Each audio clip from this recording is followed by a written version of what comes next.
Anja here at ourgabledhome.com, and in this video I want to share with you 5 different ways how you can make your Thanksgiving stuffing ahead of time. I don't know about you, but I sometimes like every little bit that I don't have to do on Thanksgiving Day because there's so many things to do, the table to set and all these dishes to make. So I like to actually prepare ahead of time so that by the time we sit down for Thanksgiving dinner, I don't feel all stressed out, but I'm actually able to enjoy it. And here are 5 different ways how you can make your Thanksgiving stuffing ahead of time.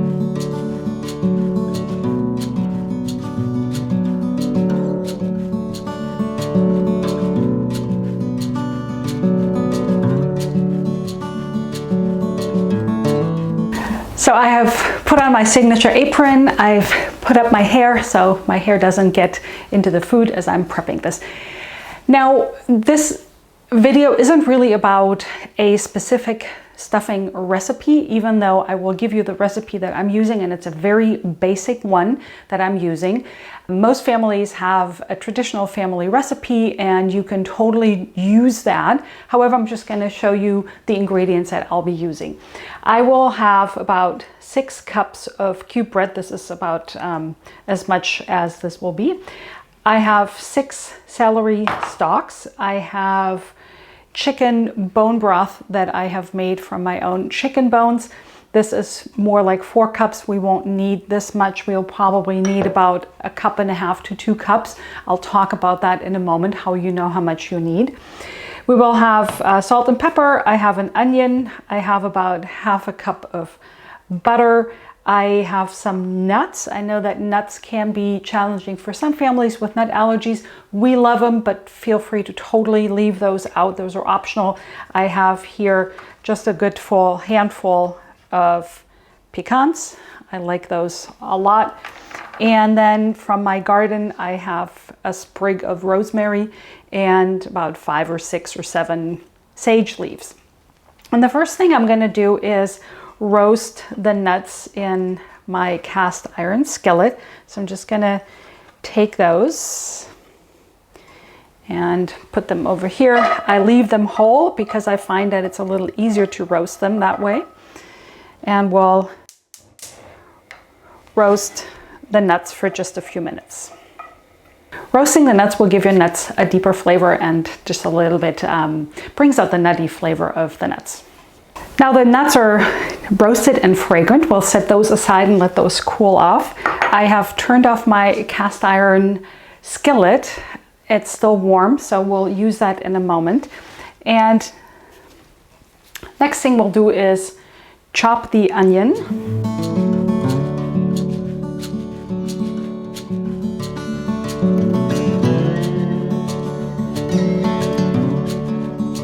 The cast iron skillet has cooled off a little bit so that I can actually add my butter to the cast iron skillet.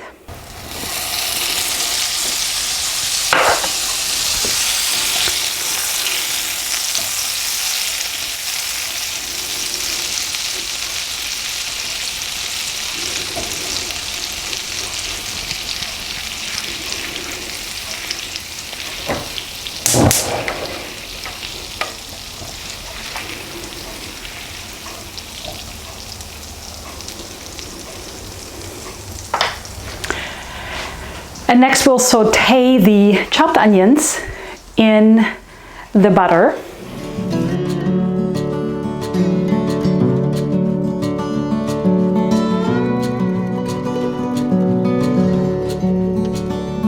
And while this is going on, we'll chop the celery.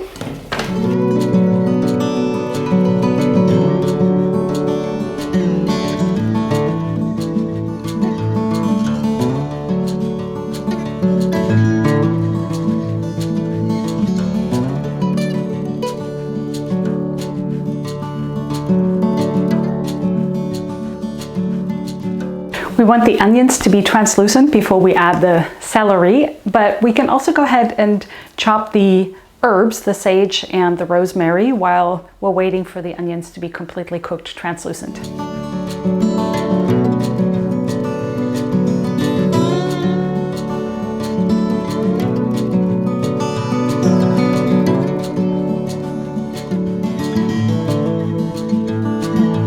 onions are looking really good. Soft, translucent without being browned or anything. And then we'll add the celery to it.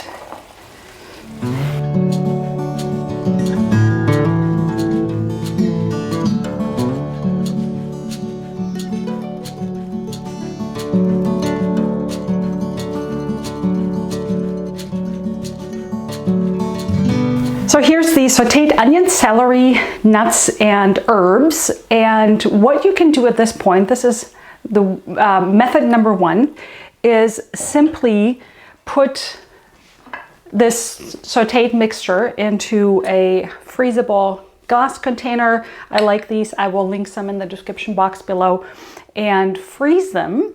And so on Thanksgiving Day, all you have to do is take this out, add your bread cubes and your broth and seasonings to it, and then you can either stuff your turkey with it or bake it alongside your turkey. So that's method number one. We'll put this here in this glass container.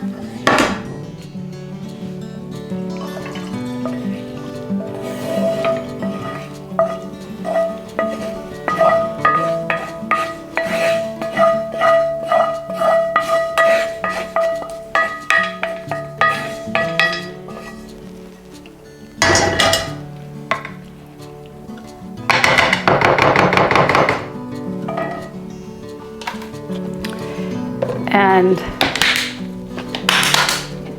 here's the lid. We'll let it cool down, obviously, before we freeze it. And then on Thanksgiving Day, really all you have to do is cube your bread and assemble it. So now we get to method number two. To prep even more before Thanksgiving Day, we will cube the bread. And then this is method number two. You can either cube the bread and freeze it. You can also use a regular Ziploc bag. We like to avoid plastic, but if that's all you have, that's perfect. Cube the bread and freeze it in a Ziploc bag or in another glass container. And you can even toast the bread if that is what you typically do with your bread for your stuffing recipe. You can toast it and then freeze it. And again, on Thanksgiving Day, you just assemble it and you are already ahead of time.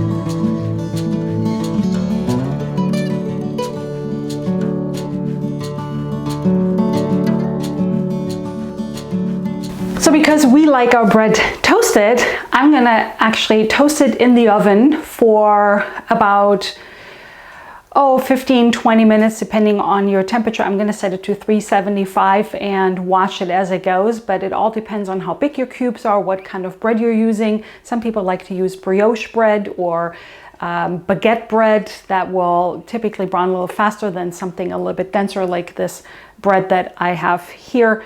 So I'm just going to do that really quick.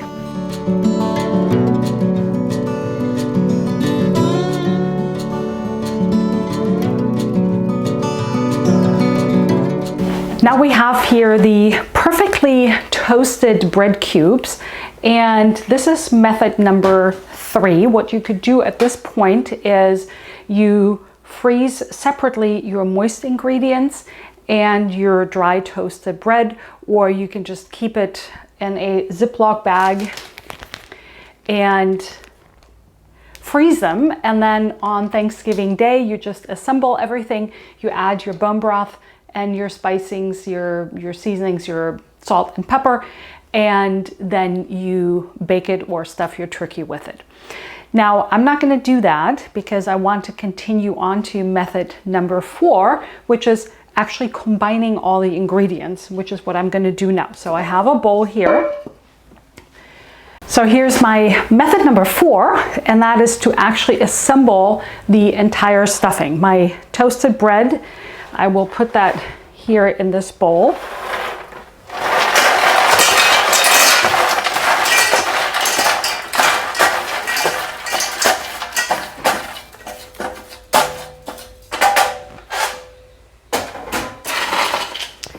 To that, I will add the onion celery nut mixture that I made earlier with the herbs and the butter.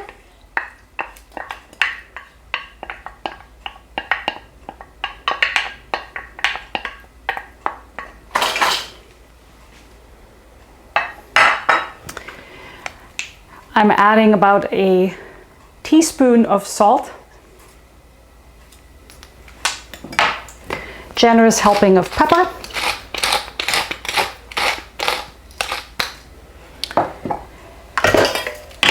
whoa, things like that happen in any kitchen.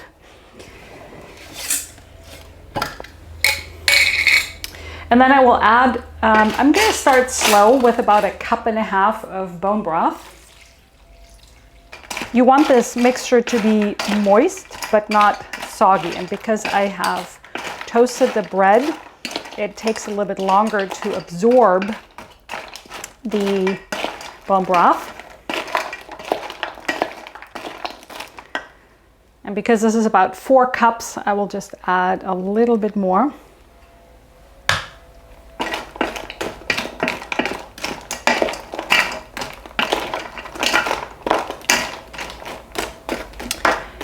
And I'm going to let that sit, and we'll go ahead and freeze this. This would be method number 4.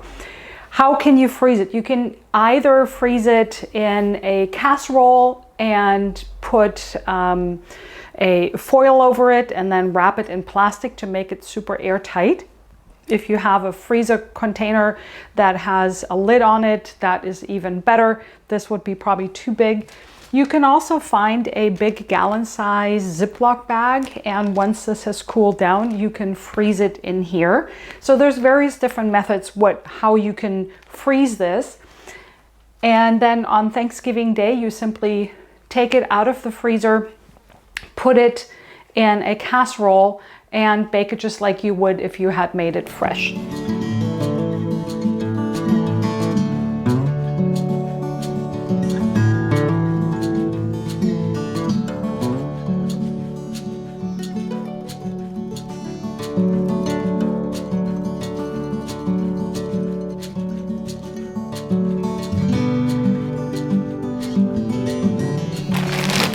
So again, plastic is not the preferred way to store anything for me, but sometimes you just have to be practical, and sometimes it can also be a matter of how much space you have in your freezer, because a Ziploc bag is always a little easier, and you can move it around and shape it just the way so that it fits in.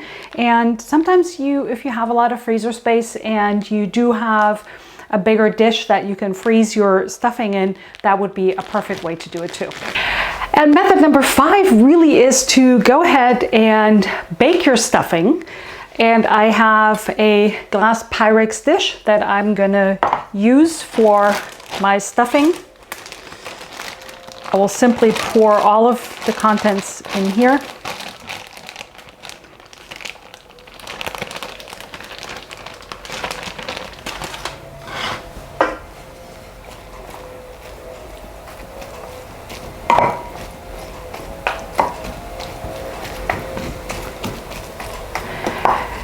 And I will completely bake it, and once it's baked, I will let it cool down and then freeze it. So on Thanksgiving Day, all I really have to do is take this out of the freezer, let's say in the morning or sometime late morning, let it thaw, and then I'm going to put it back in the oven with the turkey at 325 for about 20 minutes. And then if I have some foil on it, I'll take the foil off and bake it for another 5 minutes without the cover. So here are your 5 methods, different ways to make your Thanksgiving stuffing ahead of time. Also, if you're doing this, let's say up to 5 days ahead of Thanksgiving, you can totally make this and put it in the refrigerator for up to 5 days. So don't need to freeze it. If you, let's say you don't have enough freezer space, you can just simply keep it in the refrigerator, but I wouldn't go more than 5 days in the refrigerator. If you make this ahead of time, whether it's already cooked or not cooked, just assembled, you can keep it in the freezer for 6 months. I hope you enjoyed this video. If you did, please give me a like here. If you're new on my channel, please hit the subscribe button. I upload a new video every week. Thank you so much for joining me in my kitchen here, and see you in the next video. And happy Thanksgiving.